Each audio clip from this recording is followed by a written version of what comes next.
வணக்கம். நம்ம இன்னைக்கு ஒரு அற்புதமான ஆழமான கலைப்பயணத்துல இறங்க போறோம். பிரம்மபுத்திரா நதிக்கரையில மலர்ந்த ஒரு பழமையான பாரம்பரியம் இது. அஸ்ஸாம் மாநிலத்தோட உயிரோட்டமான கலையான சத்ரியாவை பத்தி தான் நம்ம ரொம்ப நுணுக்கமா அலச போறோம். கலை கலாச்சாரம் மேல ஆர்வம் இருக்கிறவங்க கண்டிப்பா தெரிஞ்சுக்க வேண்டிய விஷயம் இது. வாங்க உள்ளே போகலாம். உலகத்துல இருக்கிற பல பாரம்பரிய நடனங்கள் அரசவைகளிலும் மக்களின் கைத்தட்டல்களுக்கு நடுவழியும் வளர்ந்தவைதான்.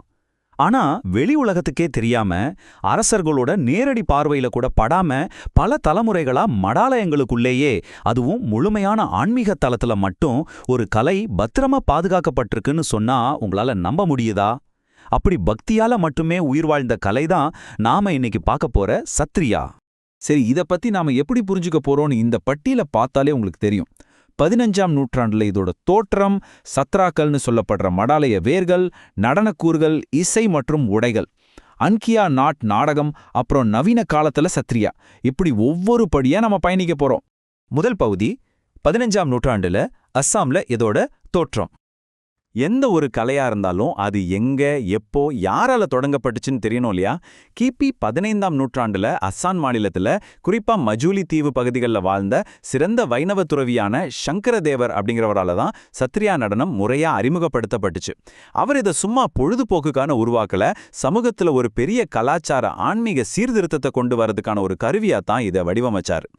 ஒரு புதிய கலை திடீர்னு வானத்திலிருந்து குதிச்சிடாது. சத்ரியா நடனமும் அப்படிதான். இது அஸ்ஸாம்ல ஏற்கனவே மக்கள் மத்தியில ரொம்ப பிரபலமா இருந்த ஓஜாபாலி அப்புறம் தேவதாசி ஆகிய 2 பழமையான நடனங்களோட ஒரு மிகச்சிறந்த கலவைன்னு சொல்லலாம். ஆன்மீக செய்திய சாதாரண மக்கள்கிட்ட சுலபமா கொண்டு போய் சேர்க்கணுங்கிறது தான் சங்கரதேவரோட நோக்கம். அதுக்காக தான் இந்த உள்ளூர் கலைகளோட சிறந்த கூறுகளை எடுத்து ஒரு புதிய பக்தி வடிவமா மாத்தினாரு. இது வெறும் உள்ளூர் கலைகளோட கலவை மட்டும் கிடையாதுங்க. முனிவர் பரதர் எழுதின பழங்கால நூலான நாட்டிய சாஸ்திரத்துல சொல்லப்பட்டிருக்கிற இலக்கணங்களும் இதுல இருக்கு. அது மட்டும் இல்லாம இந்தியா முழுக்க பெரிய ஆன்மீக விழிப்புணர்வை ஏற்படுத்தின பக்தி இயக்கத்தோட நேரடி உந்துதலால உருவானதுதான் இது.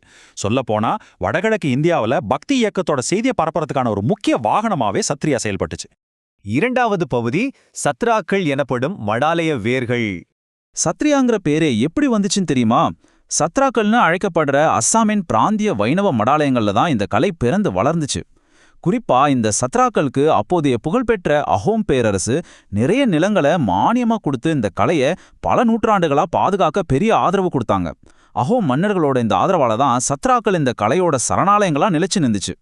சரி, இந்த மடாலயங்கள்ல நடனமானது யாரு? அவங்க தான் போகட்கள்.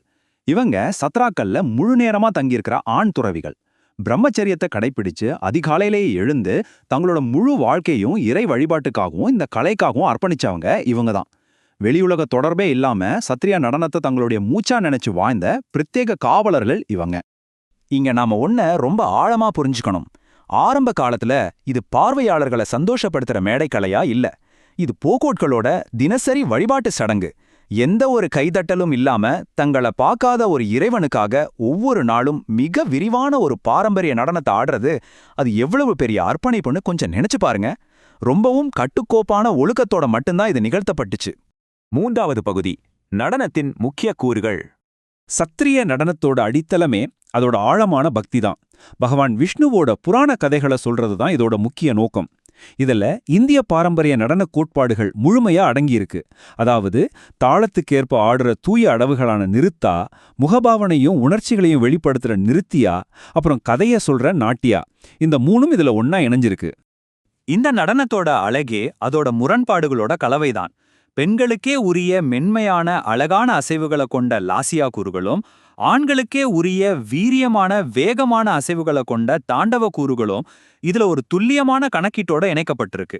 ஒரு முழுமையான ஆன்மீக நடனத்துக்கு இவ்வளவு கடுமையான துல்லியமான கட்டமைப்பு தேவைப்படுறது நிஜமாவே வியப்பானதுதான். இத ரொம்ப சிறப்பா விளக்க இங்க இருக்கிற கலைஞரோட கைமுத்திரைகளையும் நிமிர்ந்த உடல் தோரணையையும் கொஞ்சம் கவனிங்க. சத்ரியா பாரம்பரியத்துல கைகளோட ஒவ்வொரு அசைவுக்கும், கால்கள் வைக்கப்படுற ஒவ்வொரு கோணத்துக்கும் ரொம்ப கடுமையான விதிகள் இருக்கு. உடலை வளைக்கிற விதம், கைகளை உயர்த்துற அளவுன்னு எல்லாத்துலயும் இருக்கிற அந்த முழு கட்டுப்பாட்டை இந்த கலைஞர் எவ்வளவு நேர்த்தியா வெளிப்படுத்துறார் பாருங்க. 4வது பகுதி இசை, கருவிகள் மற்றும் உடைகள். சத்ரியாவோட இசை ஆன்மா அப்படின்னா அது போர்கீதங்கள் தான். இந்த கலையை உருவாக்குன சங்கரதேவரால பிரத்யேகமா ஏற்றப்பட்ட பக்தி பாடல்கள் இது. இந்த பாடல்களுக்கு துணையா முழங்குற கோல் அப்படிங்கிற முரசு நடனத்துல ரொம்ப முக்கியமானது. ஏன்னா இதுல எழுப்பப்படுற சிக்கலான தாளங்கள் தான் நடன கலைஞரோட காலடிகளை மிக துல்லியமா இயக்குது. இதோட தாளந்தர்ற மஞ்சிரா ஜால்ராவும் புல்லாங்குழலும் சேர்ந்து ஒரு தெய்வீகமான சூழலை உருவாக்குது. இங்க ஆடை அலங்காரங்கள்ல இருக்கிற வித்தியாசங்களை நாம கவனிக்கணும். ஆண்கள் எளிமையான வேட்டியும் பகுரின் அழைக்கப்படுற பாரம்பரிய தலைப்பாகையும் அணியிறாங்க. பெண்கள் அசாமின் புகழ்பெற்ற பாட்பட்டுல நெய்யப்பட்ட சாதோர், குரி மாதிரியான அழகான உடைகளையும் பாரம்பரிய அசாமி நகைகளையும் அணியிறாங்க. 2 பேருக்கும் இடுப்புல கட்டப்படுற ஒரு சிறப்பு துணி மட்டும் பொதுவா இருக்கிறத நீங்க இங்க பார்க்கலாம். 5வது பகுதி அன்கியா நாட் மற்றும் இசை நாடகம். அங்கியா நாட் அப்படிங்கிறது சாதாரண நடனம் கிடையாது. இது ஒரு முழுமையான இசை நாடகம். இத பாவோனா அப்படின்னும் சொல்லுவாங்க. சத்ரியா கலையோட நாடக கூறுகளை இது அடுத்த கட்டத்துக்கு எடுத்துட்டு போகுது. பகவான் கிருஷ்ணரோட கதைகளை மையமா வச்சு நிகழ்த்தப்படுற இதுல அரக்கர்கள், தெய்வங்களை குறிக்க பெரிய வண்ணமயமான பாரம்பரிய முகமூடிகளை பயன்படுத்துவாங்க. பார்க்கறவங்களுக்கு இது ஒரு மாபெரும் காட்சி விருந்தா இருக்கும்.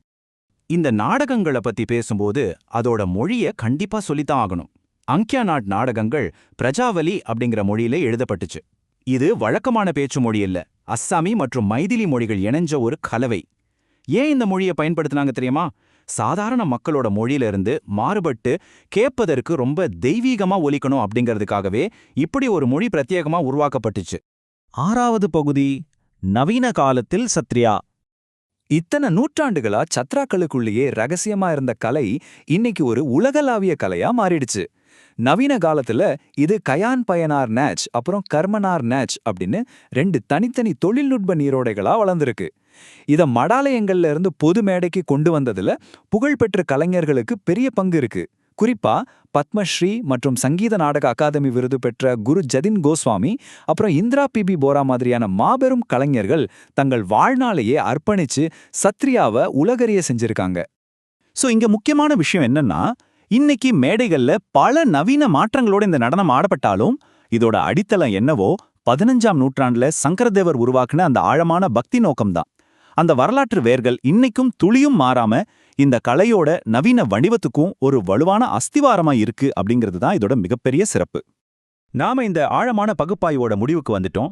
கடைசியா உங்ககிட்ட ஒரு கேள்வியை விட்டுட்டு போறேன். முற்றிலும் இறைவனுக்காக மடாலயங்கள்ல மட்டுமே உருவாக்கப்பட்ட சத்ரியா மாதிரியான கலைகள் தங்களோட அந்த புனிதமான ஆன்மாவை துளியும் இழக்காம அதே சமயம் இன்னைக்கு இருக்கிற நவீன உலக பார்வையாளர்களையும் ஈர்க்கிற வகையில தங்களை எப்படி சமநிலைப்படுத்திக்குது? பாரம்பரியத்துக்கும் நவீனத்துவத்துக்கும் இடையிலான இந்த பயணம் ஒரு அற்புதமான தேடல். இந்த விளக்கம் உங்களுக்கு பல புதிய விஷயங்களை கத்துக் கொடுத்திருக்கோம் நம்புறேன்.